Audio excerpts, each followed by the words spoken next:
I'm Tim Monroe, and this is what I really want to talk about. There's something fascinating about every single one of us. Everybody has a passion and a story to tell, something that lights them up. Every week I sit down with interesting people and we talk about the things that really matter to them and to all of us. It might be funny, it might be weighty, it might be weird. It's what I really want to talk about. I'm talking today with Eric Adelstein. Eric is the founder and partner of AL Media, a political consulting company that has managed campaigns and produced effective political ads for candidates all over the country and issue-related efforts all over the country. His firm has worked with Vice President Kamala Harris, Stacey Abrams, Senator Rafael Warnock, Governor Katie Hobbs, and Mayor Michelle Wu, among many others.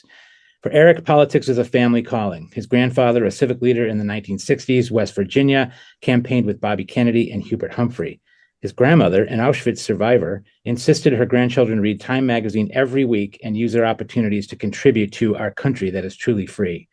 At the age of 27, before starting his company, Eric served as state director for the 1992 Clinton-Gore campaign in Illinois, the first successful Democratic presidential campaign in Illinois since 1964, and I think ever since that, Illinois has been a blue state. Eric has appeared on WLS Radio's Political Shootout, the nationally syndicated program Beyond the Beltway, the nationally syndicated WGN Steve Cochran Show, and on MSNBC.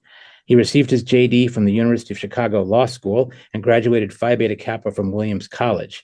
He was selected a Greater Chicago Leadership Fellow and serves on the Board of Trustees of the Erickson Institute and the Advisory Board of Facing History and Ourselves. Woo!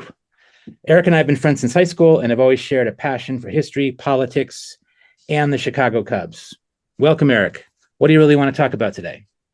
I would like to talk about my painful obsession with the Cleveland Browns. Painful obsession. Painful obsession. But thank you for having me on, Tim. I just want to say I love the episodes I've listened to. They're fascinating, and thanks for doing this. Yeah, this is really fun. And you're kind of the perfect guest because you have this incredible background. You've done amazing work in the field of politics and political media and political campaigns, important work for many, many years. And yet here we are, we're going to talk about the Cleveland Browns. But before we tackle your obsession with the Cleveland Browns, pun intended, talk just a little bit about, because you've been doing this for a really long time. So talk just a little bit about your work and maybe if there's a moment, a campaign or a candidate or something that really stands out to you.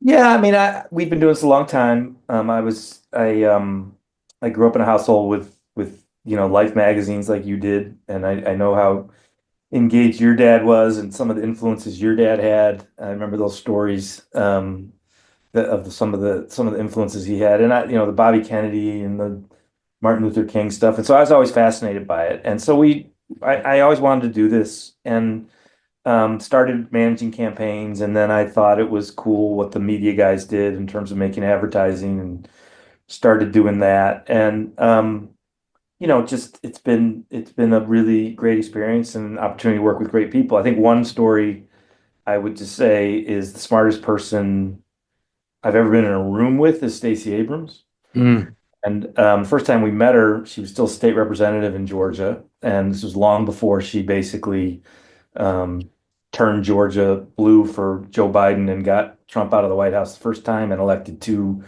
Democratic senators, John Ossoff and Rafael Warnock. And she had this vision, like great minds do, of breaking down a paradigm and said to us, there's 2 million people in the state of Georgia who don't vote, who Right. don't think this aren't registered and can't do it. And, typical media political consultants go, oh, well, yes, that's true, but you gotta fish where the fish are, and we should only talk to people who are registered. And she had a vision and she made it happen. And that's probably one of the most rewarding experiences I've had in politics. And then Yeah. the results, despite where we are today, Yeah. kind of speak for themselves. Yeah. Yeah. I mean, you've seen so much over the last, you've been doing this 30 years, something like that. 30 years. Yeah. Incredible. But you really want to talk about the Cleveland Browns, so let's do that. So let's start at the beginning. You're a Chicagoan. As far as I know, you've never lived in Cleveland. Not a day in my life. Okay, how did this happen? How did you become a Cleveland Browns fan?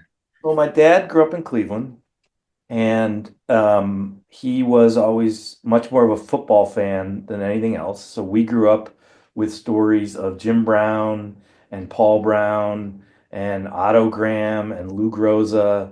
And in those days, Tim, when you and I were children, there wasn't satellite, as you know, Mhm. and you could not watch games that were not your home team unless they were on Monday Night Football. Right. And the Browns were not in the 70s on Monday Night Football very much. And so it just became this thing that we were Browns fans. And it kind of, because Chicago, as you know, is such a huge Bears town. I mean, I'm a Chicago fan and everything else. I mean, I've been to six Blackhawks Stanley Cup championship. I mean, six Bulls championships, and then three Stanley Cups with the Hawks. And as you said, huge Cubs fan. But as you know, Bears dominate in Yeah, Chicago, yeah, right? Like I yeah. always say, Mike Ditka farts. It's front page news in Chicago. And Bill, what do so you say? yeah. And Yeah. so it sort of became like us against the world. Like, because Mhm. same thing, I'd be like, well, you don't live in Cleveland. Cleveland's the mistake by the lake. Why are you a Browns fan? It just sort of became a religion in Mhm. our house. And then when you would see them be like highlights during Monday Night Football or news, it was special because anything that you're denied, like kids who don't have candy and get candy at a friend's house, they want more candy, right? Right. So it became just this special thing. And my brother and I and my dad, who is still living, um, we still watch this goddamn football team every week. Yeah. So, so your dad grew up in Cleveland. He did. Was your mom from there too? My mom's from West Virginia, actually. Okay. Okay. Actually, a town called Weirton, which is like a suburb of Pittsburgh. So Okay. you think they'd be like rivals, but she was never really much of a sports fan. Right. Oh, Right. Tim, I will say there's a famous photo that we make fun of my mom in Sports Illustrated as a college co-ed where she's at the Harvard Yale game and just happened to be a shot of her in the crowd Okay. smiling, and we're like, Mom, you have no idea what's going on the field, dude. I have no idea what's going on. I was on a date. So That sounds like my wife. If the Super Bowl were tomorrow, she'd have no idea that the Super Bowl was tomorrow, and she'd have no idea who was playing in it or anything like that. And she'd wonder why, like, it was a big deal to anybody else. Yeah. Um, okay, so your dad comes from Cleveland. What was he? How did he wind up in Chicago? so he went to law school at Case Western Reserve in Cleveland, and then graduated law school and got a fellowship teaching at Northwestern Law School. Okay. Came to Chicago, and actually my parents were going to go to San Francisco, but my dad got this fellowship, and then he got a job at a downtown law firm in Chicago, and the rest was history. So, other than your affinity for the Browns, do you have any other sort of connection with Cleveland, affinity for Cleveland? Do you visit there? Do you like? No, no, I don't. I mean, I don't. It's the weirdest thing. And then, like, when the Bulls played the Cavs in all those years, I Right, hated the Cavs and I hated Cleveland Cavaliers fans. But then I realized they were sort of our simpaticos when it came to football. right, But when Jordan smoked Craig Elo, right. right, to break their hearts that one year, it was, I was cheering with every other Chicago fan. As happy as anybody. Yeah. It's interesting. So your connection is it's a family thing. It's a family tradition. It is. Yeah. And it's just an alliance to the team, right? Right. And so many people know that I'm a Browns fan that sometimes it's kind of embarrassing, Yeah. no, but it's sort of part of my identity, I guess. Well, also embarrassing probably because the Browns have not been good for a very long time. I mean, they've been competitive, here and there, but not that great. So talk a little bit about if you know, because the Browns, I think, actually have a very storied history that a lot of people don't realize. So do you know about that history? Sure do. They were in the All-American Conference, Mhm. and Paul Brown was the owner and founder of the Browns. And many people to this day, some of the greatest football minds like Bill Belichick, the deceased Bill Walsh, give him credit for many of the modern innovations in the game, including sending plays in from the sidelines, including having radios in the helmets, including a lot of the developments of the forward pass. And they were a dominant team. And my dad would tell these stories of, when they came out of the All-American Conference, the NFL looked down their noses at them and they would play this game. And I think it was the Colts. They destroyed the NFL champion that year, Mhm. and everyone sort of said Paul Brown is this genius. And Yeah. so they were a dominant team in the 50s. In fact, I read I think during the NFL winter meetings or whatever they do, they for whatever value this is, the six championships that the Browns won in the All-American Conference, they're now considering NFL championships. So they were a dominant force. And then the 70s come along and they were sort of, when I'm growing up and you and me are growing up, they're sort of kicked around.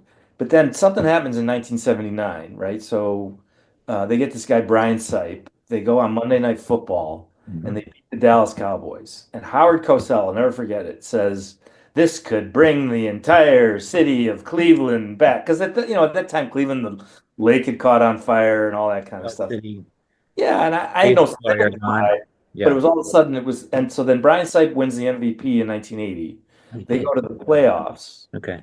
They play the Raiders in this ice bowl game, and the score is 14-12. Browns are down and they're driving and they get in field goal range. And so Don Cockcroft is their kicker. He's Right. still a straight on, this isn't soccer style. Right. The most successful kicker in Browns history, maybe NFL history at that time, and never missed a last second field goal. And the wind's howling. It's like 2 degrees, right? This is January, and they decide they're in field goal range, and they decide to throw a pass. Famous play that's now known as Red Right 88, and sniped through an interception, trying to get to Ozzie Newsome in the back of the end zone, and Mike Davis for the Raiders intercepts the ball, and season over. Raiders go on to win the Super Bowl. Right. So that was our first heartbreak, right? Is Yeah. like, oh my God, we came close, and then they get Bernie Kosar in Yeah. the next couple of years, and we had two more incredible heartbreaks. They go to the AFC Championship game against John Elway, Mhm. and they're winning the game, and then the famous drive where Elway gets the ball at the 4-yard line with less than 2 minutes to play. There's a famous play in that drive that nobody really remembers where it was third down and like 21, and he's in shotgun, and Sammy Widener goes in motion, and the snap hits him in the ass. And miraculously, the ball lands in Elway's hands and he completes a third down pass. And they go on to score this touchdown. The next year, Browns go back to the championship game against Elway. It's this incredible game.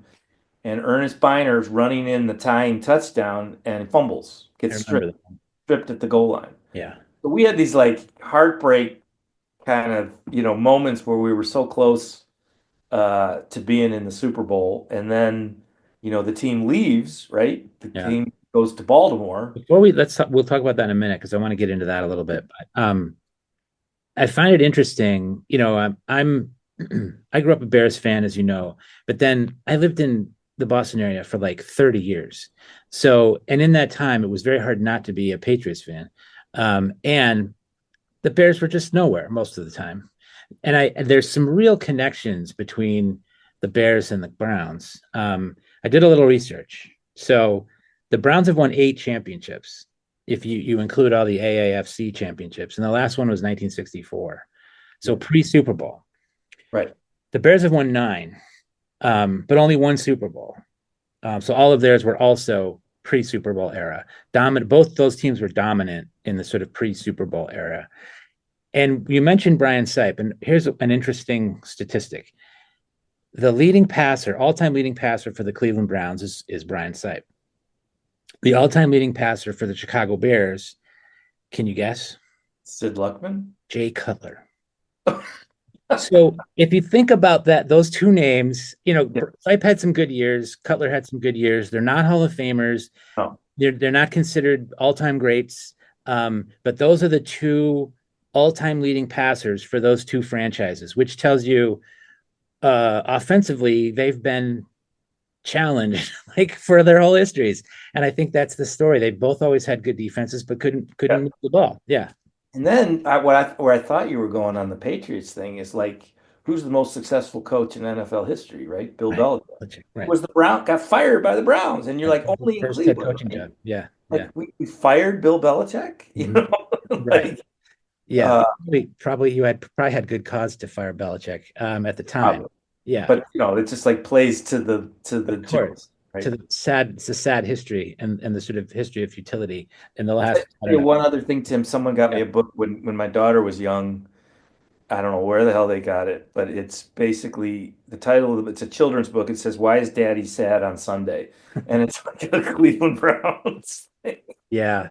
Yeah, that was another thing that uh my wife Cheryl never understood is how my emotional state might be dependent on what happened in a ball game, that day or that weekend or whatever. So you're more insightful than I am, Tim.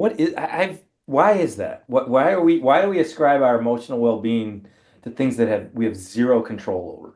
Yeah.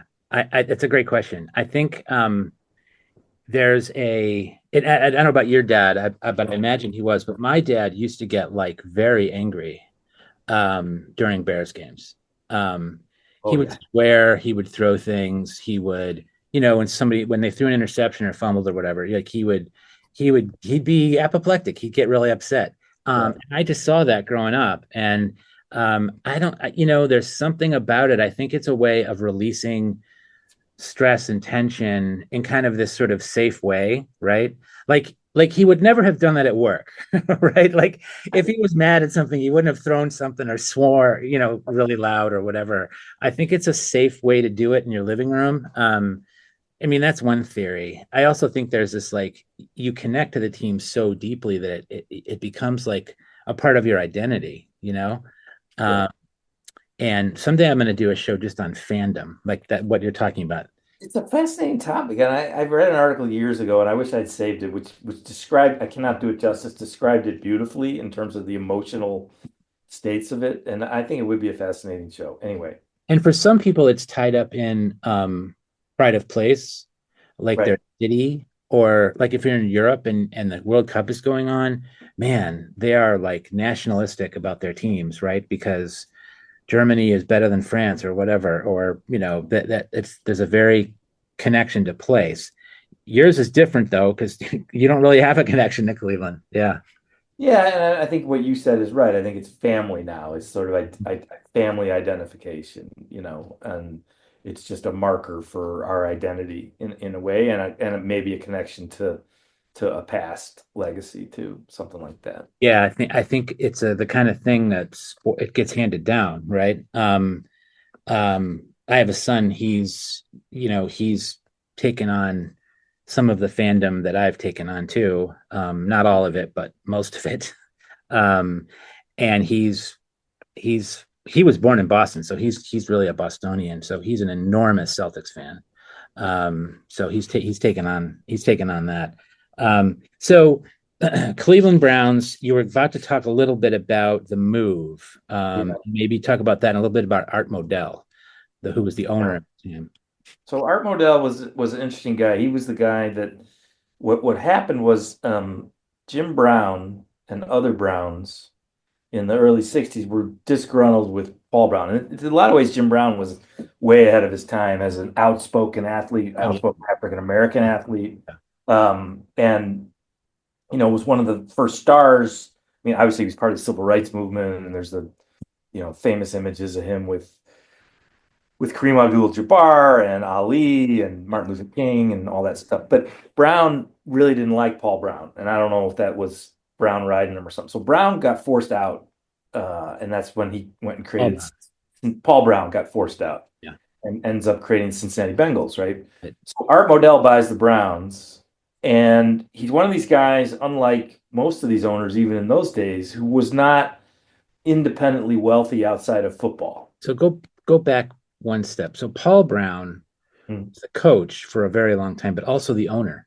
Correct. Coach and owner. Another similarity with the Bears, where George Halas Exactly. was coach Yeah. and owner of the team. Yeah. Hallis and Brown are probably the two biggest. I mean, there's a lot of people. They're sort of the top of Mount Rushmore, and then Yeah, sure. Yeah. everyone else. But yeah, he was the owner and coach, and then he got run out. And Mm. I don't know what the circumstances were where they forced him to sell, or he just got pissed off or whatever. And he, as LeBron said, took his talent south. He didn't go all the way to Miami. He went to Cincinnati Yeah. to create a team. So Modell buys the team, and he's a beloved figure, Tim, in Cleveland, because he's not like one of these absentee owners, and he's not like some titan who owns some other companies, corporations that have nothing to do with football.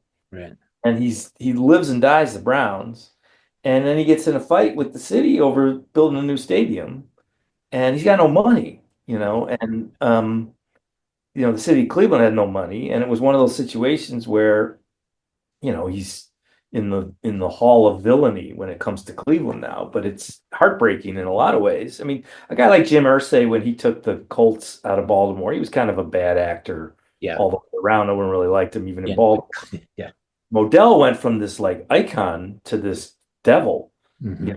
And there's a documentary on that last game in Cleveland when people were ripping out the seats and the players were running around like hugging the fans. It's really a Yeah. powerful documentary. And so they leave. They go to Baltimore and become the Ravens. And of course, Right. along the Belichick lines, the Ravens then win the Super Bowl Yeah. a couple years later, right? Ozzie Newsome, legend in Cleveland, becomes like this mastermind GM personnel director.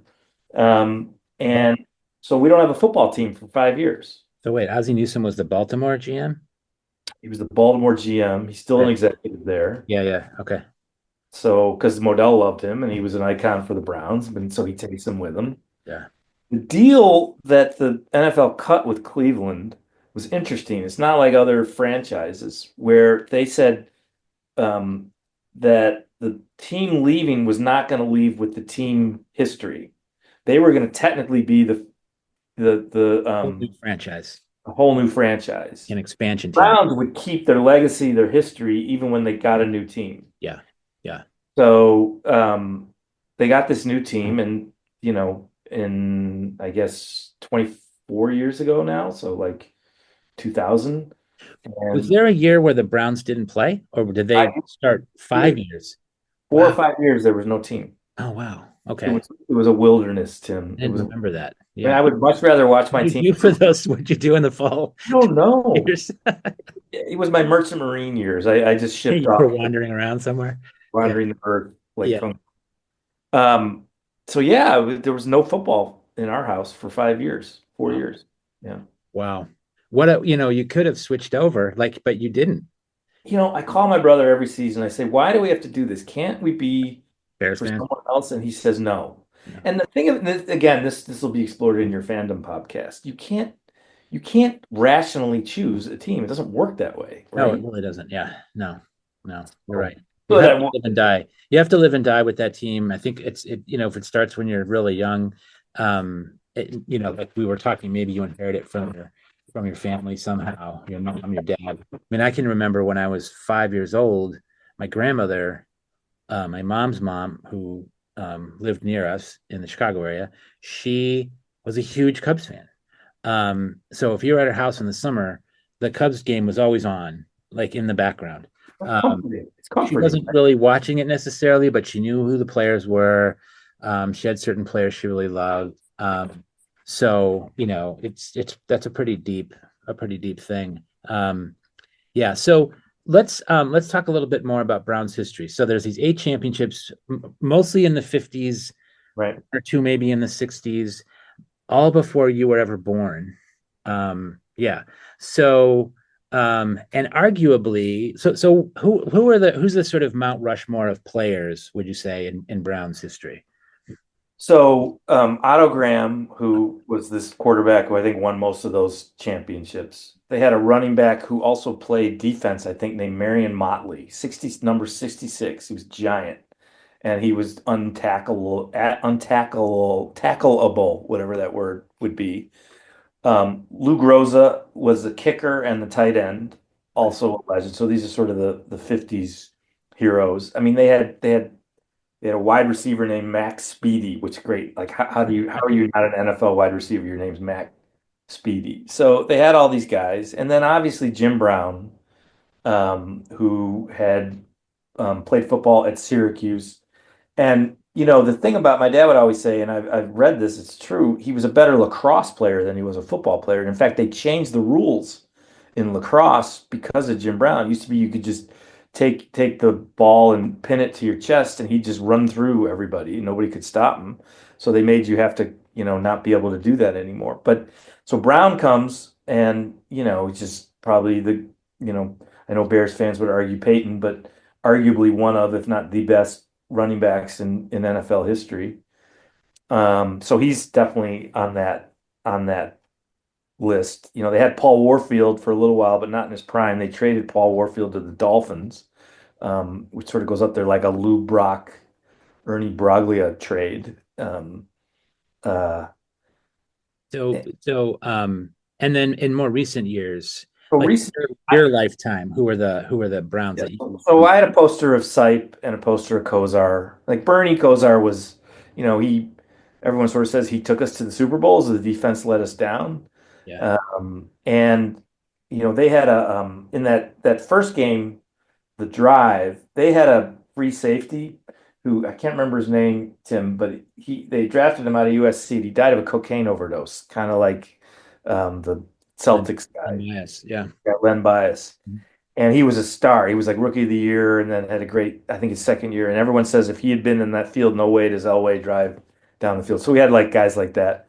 And then, in my era, as I grew up, I loved Nick Chubb, who's still playing in the league, but was just signed by Houston. I think he was like old school, like Brown was, one of those guys who doesn't celebrate, scores a touchdown, hands it to the referee, and runs away.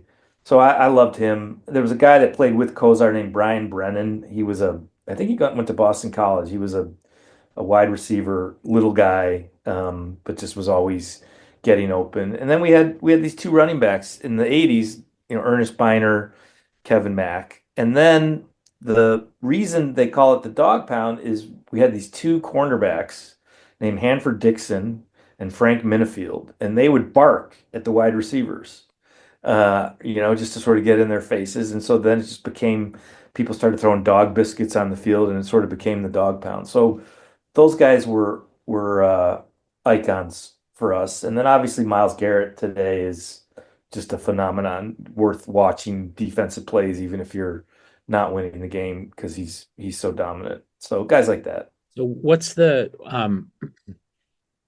as we're heading to the summer here, and they'll start training pretty soon for the season.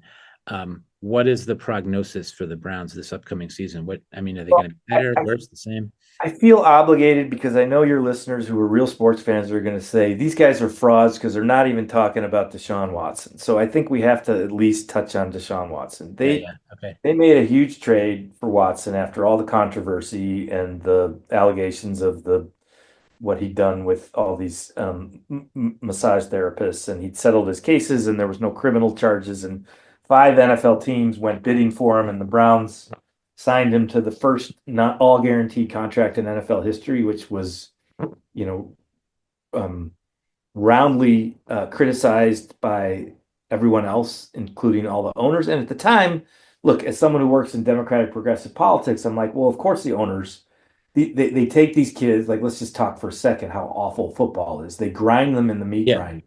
yeah. They cut them when they're hurt. Mhm. And, the old expression NFL stands for not for long because the average career is like 2 years. So, Yeah. you know, sure, from a business standpoint, why would you pay people guaranteed money who get hurt? But like from a worker safety Yeah. standpoint, Well, this is something your dad would know a lot about, I think. So, like, if you look at all the professional sports leagues, the NFL has the weakest union. exactly. Right. The owners have all the power. Like Major League Baseball, the players actually have quite a bit of power, and same in the NBA. In the NFL, the players have no power, Right. and the owners have all the power. So, like you're saying, they Yeah. get cut for no reason. They get, their careers are generally very short. It's the most violent game. It's their most prone to injury. Yeah, Right. so there's a lot of things wrong with the NFL. There's no doubt. So, but what of course what happened was Watson was not good, got hurt, has not been able to stay on the field, tore his Achilles twice. Probably will never play for the Browns again, but they still have this contract that they have to pay a lot of money to. So that They is release handcuffed. him, or is he still on the roster? Still on the team because of the complexities of the way they do these void years, that it would hurt more against the salary cap if they cut him than to keep him on the roster. but he'll be on the not able to perform list. Yeah. Okay. And they have a GM named Andrew Barry who's kind of a financial genius. He was the youngest GM, and he's in the NFL, the other thing is the salary cap. You can get around it if you have an owner willing to give bonus money. And so their owner, Jimmy Haslam, gives a lot of bonus money, so they'll be okay. Anyway, to answer your question, they are projected to be really bad. Yeah. I think they're a lot of the Pro Football Focus says they've one of the weakest rosters. I don't agree with that, and I know I'm a homer.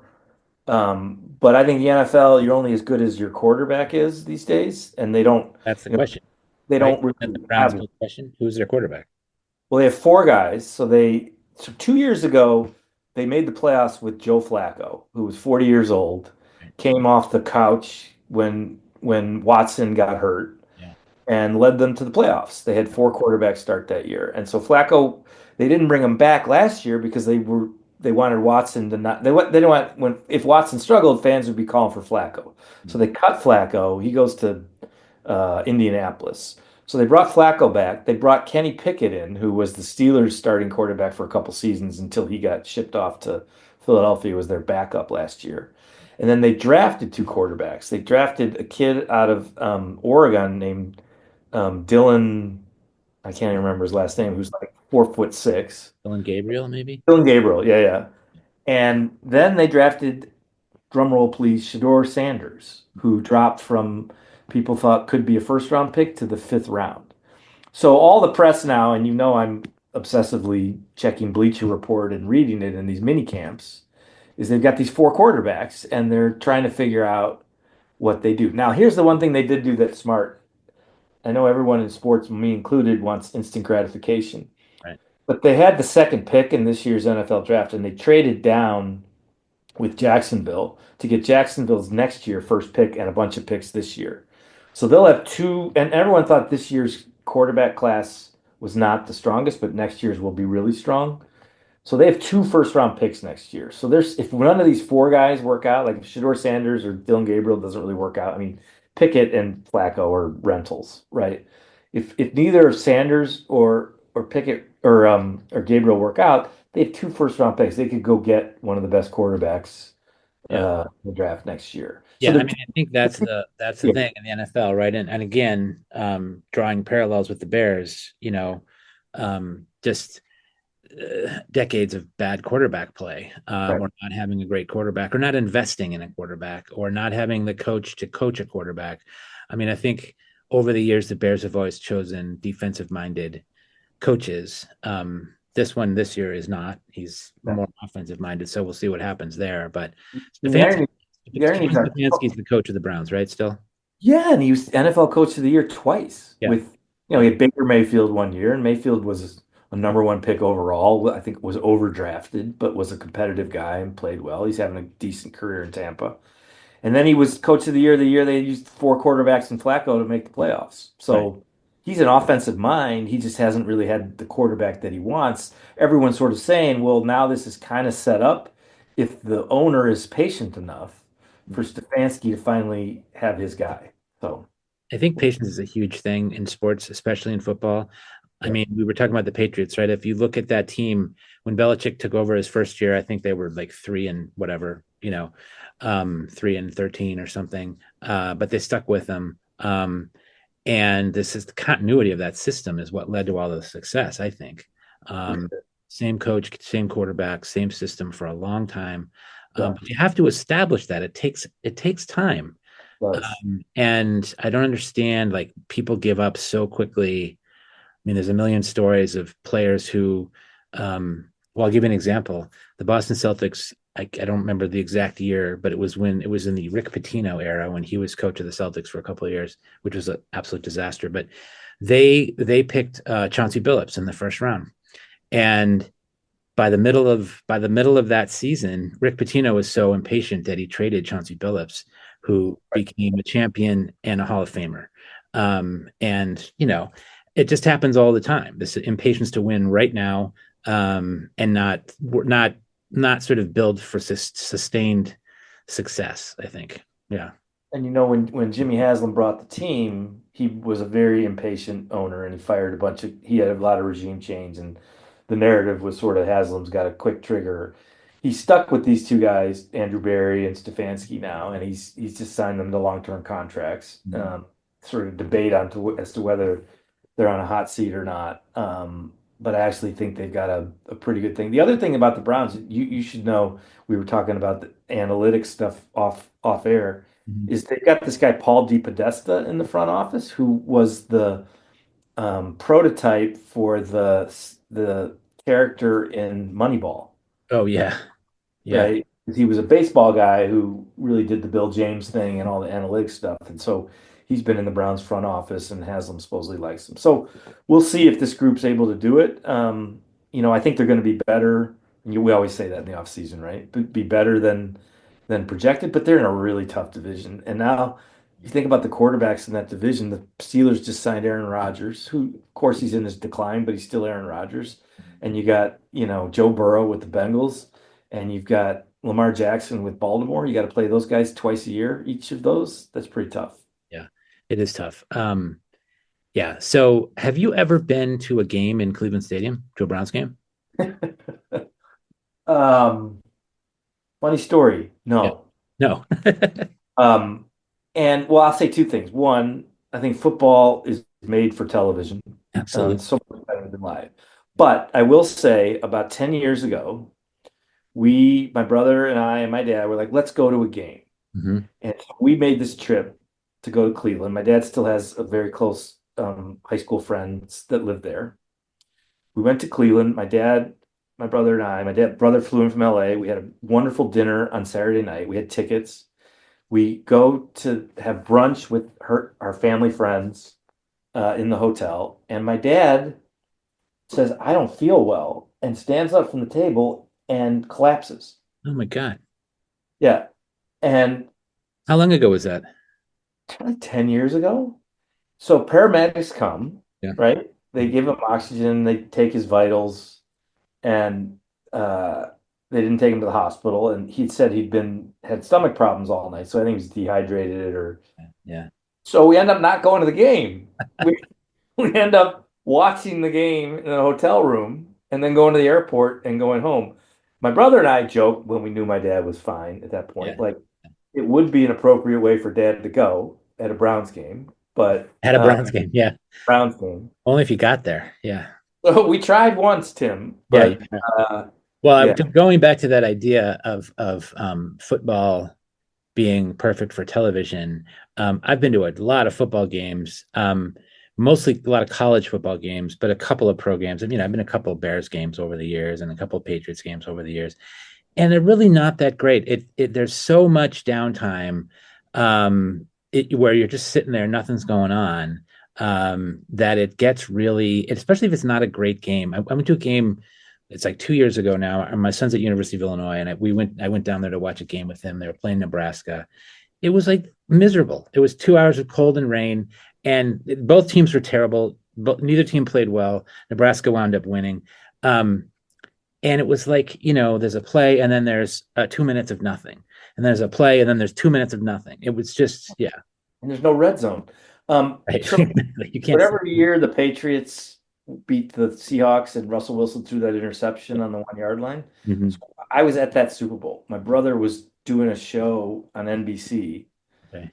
And so they were doing the game and they comped some of their actors.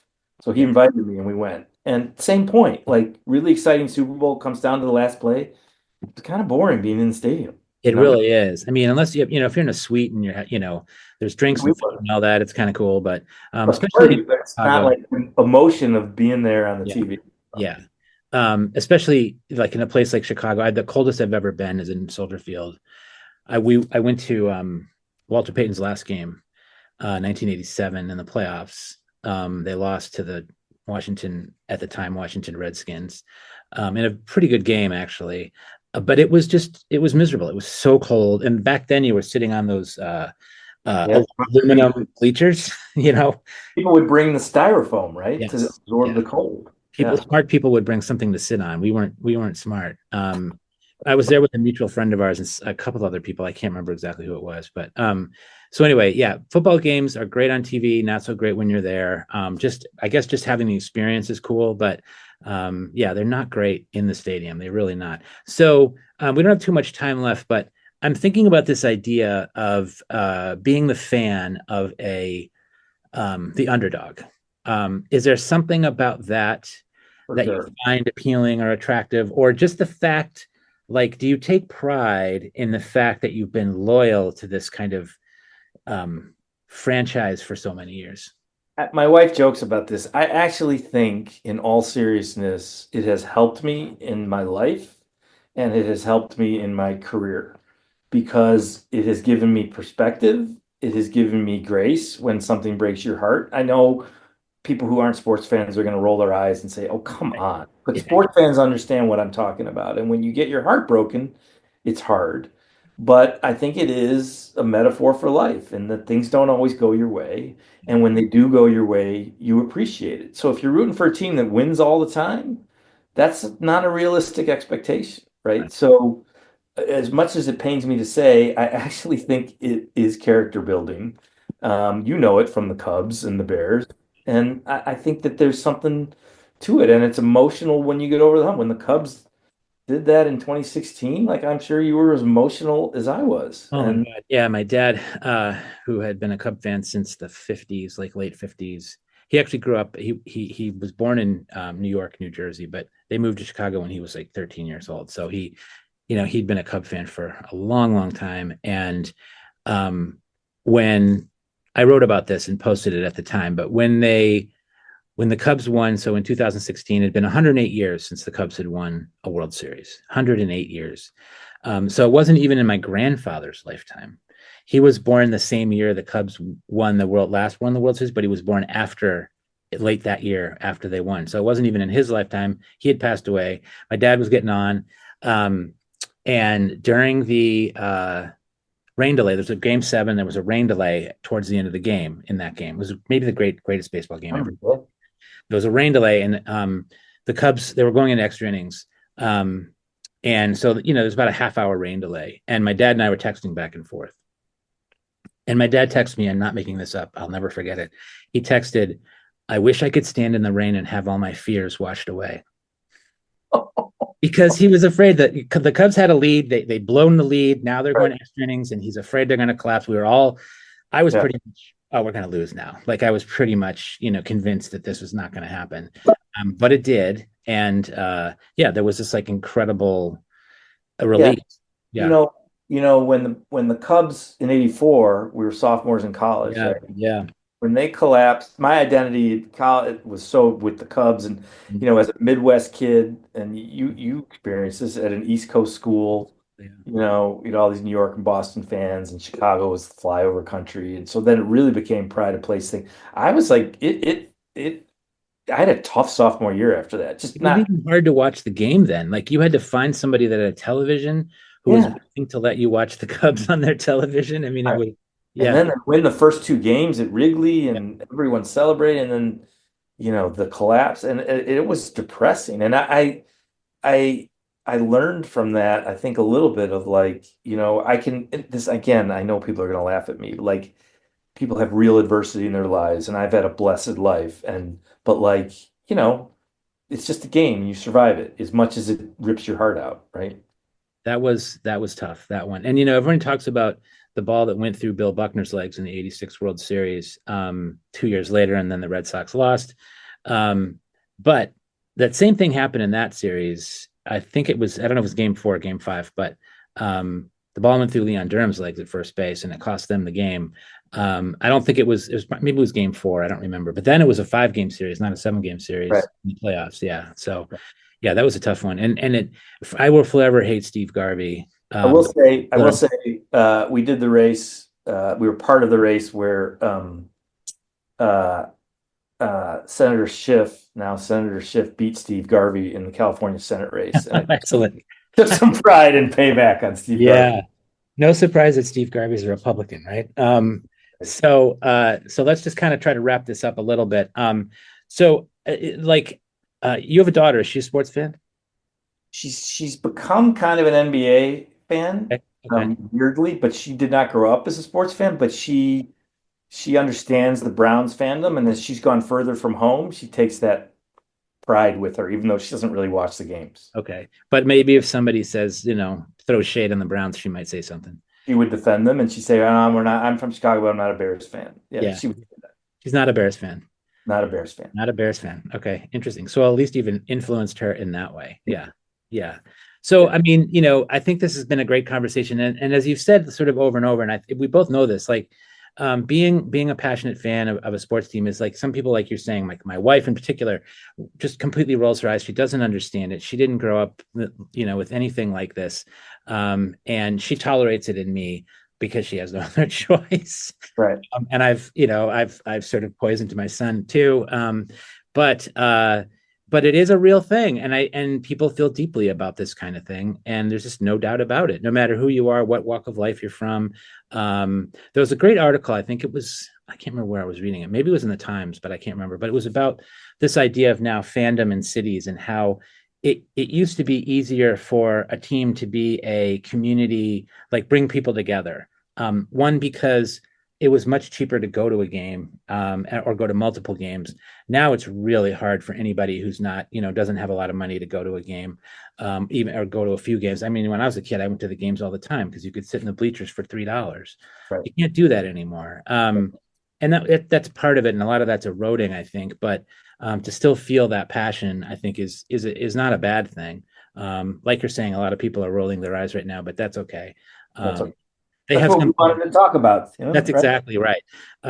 So before I let you go, because I know you got some other things to do, I'd love to just go spin back for a second, and if you don't want to talk about this, we don't have to. But to your day job, so the country is in a serious mess, in my opinion. Yes. We have what I think is, they say this every time, but the most important midterm election in our lifetime, maybe. Um, uh, so are you involved in campaigns there? Like, what's your sense of that? Yeah. I mean, there's also an election this year, which is the Virginia governor's race, which typically is seen as a barometer because it's the first big race after the presidential. And we're working for a wonderful candidate. Take a plug here, Abigail Spanberger, former congresswoman. She was a CIA operative. And if she One wins of that, I think that'll give some the energy. moderate Democrats who won a seat That's in right. a reddish district, right? That's correct. Yeah. That's right. So yes, we're deeply involved in that one, and then we'll be involved in a bunch of the federal races in 2026. I think if the election were held today, Democrats would all but certainly win the House. Mhm. I think the Senate would kind of be a coin toss, just where the states are that are up.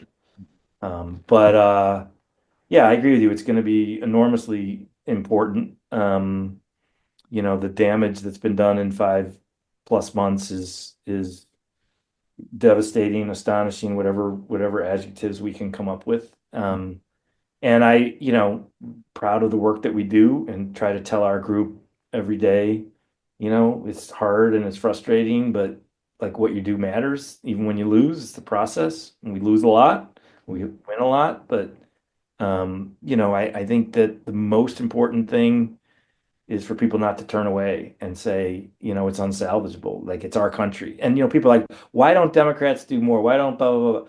And my answer, Tim, is it's not really up to Democrats. It's up to all of us, everyone else. It's up to the people of this country to decide what kind of country we want. And I think, the protests that were largely peaceful over the weekend I think people should take some comfort in that. And, I think it's our country, and we can have it be what we want it to be. The last thing I'd say to you is, if you talk to someone like a Stacey Abrams, going back full circle, and ask her why does she feel any sort of hope, is she would say, in the history of the world, there's never truly been a multicultural democracy. Mm. And every time multiculturalism comes in, you end up in tribalism, right? So you can have a democracy when everyone is white males who have privilege and power and vote, or one race.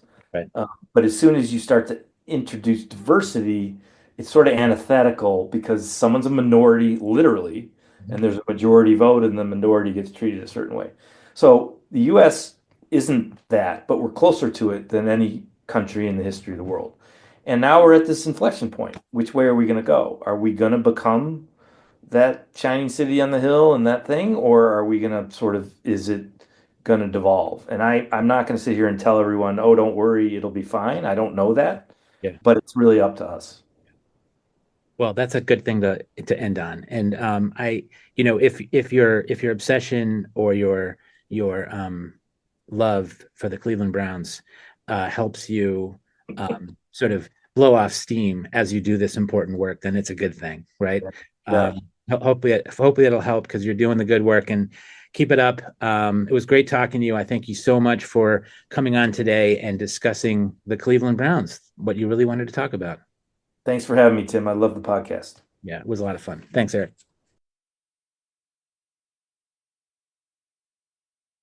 What I Really Want to Talk About is produced and recorded in the studios of Berea College News and Radio in Berea, Kentucky. You can learn more about this podcast and listen to all of the previous episodes at whatireallywantotalkabout.com. My contact information is on the website, so please get in touch with me if there is something that you really want to talk about. I'm Tim Monroe. Thanks for listening.